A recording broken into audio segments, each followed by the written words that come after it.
Pripadnici Tenkovske vojne kune postrojeni povodom dana 3. gardijske brigade kune i dana Tenkovske vojne kune. Molim, izvršite pregled.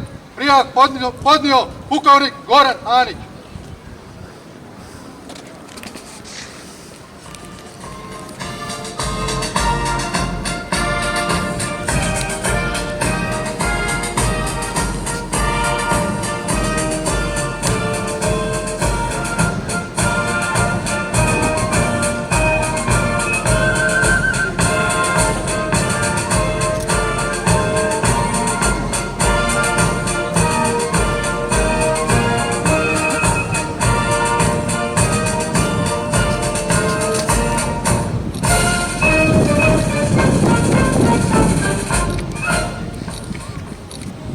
Hrvatski vojnici, pozdrav domovini!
Ma Bog ju da.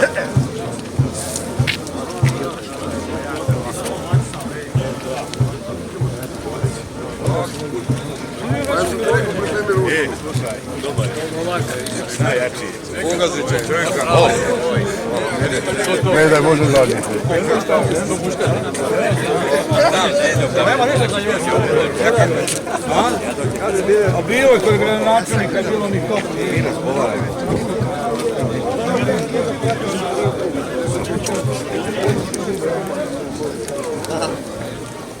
Ima previše nepoznanica. Dobar.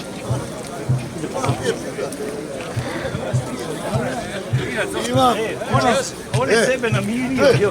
imam i od Inkova, ni od Pinjica, da, mora, biti.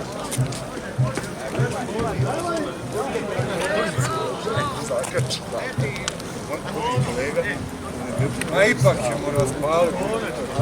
Dokle možemo vidjeti. A nije, tako. Ne znaš.